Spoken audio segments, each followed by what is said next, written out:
If you open a financial app today, the focus is entirely on the same few variables: retirement plans, tech stocks, and the daily swings of cryptocurrency. Investors seeking stability historically retreated to predictable anchors. Physical gold preserved wealth through periods of inflation, while crude oil powered the global economy for a century. While retail investors track digital charts, the wealthy have begun a broad pivot toward tangible assets. Michael Burry, the investor who predicted the 2008 housing crash, has spent years acquiring water rights. Tech billionaires are following a similar roadmap. Large institutional buyers are also scaling up. The Church of Latter-day Saints recently spent over $200 million to secure 22,000 acres of Washington ranch land.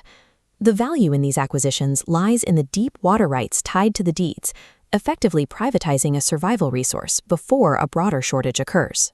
Global water scarcity is accelerating, driven by decaying municipal infrastructure, extreme climate shifts, and a rapidly expanding population.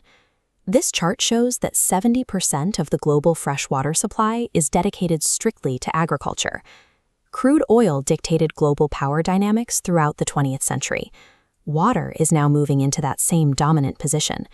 The shift is driven by inelastic demand. Society functions without physical gold or oil.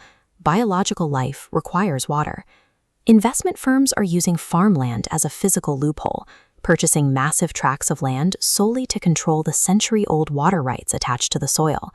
In states like Arizona, the strategy is highly systematic. These firms buy the land and temporarily lease it back to the original farmers to keep the operations running. Eventually, firms evict the farmers and sever the water rights. As this map shows, they sell that supply to thirsty suburbs miles away.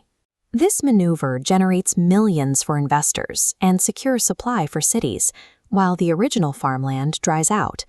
The dirt itself loses all market value without its hydration rights, creating an asset that gains value as local scarcity increases. The financial sector has moved beyond physical land grabs, turning water into a purely mathematical commodity. The Chicago Mercantile Exchange recently launched a dedicated water futures market. This allows institutional traders to swap water rights on an open exchange, much like crude oil or natural gas.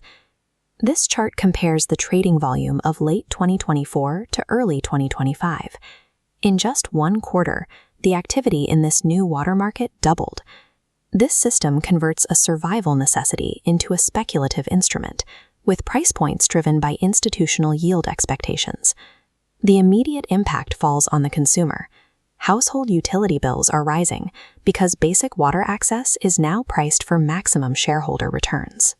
Australia already operates a fully capitalized market where water goes to the highest bidder. The United States is adopting that same framework.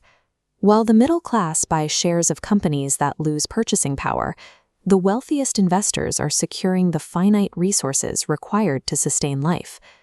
For the general public, climate and water scarcity represent an environmental crisis. To an investor, they represent a generator of long-term wealth. The coming era will be defined by the ownership of life. On one side are the firms holding the rights to the aquifers, and on the other are the families forced to pay whatever price the market demands.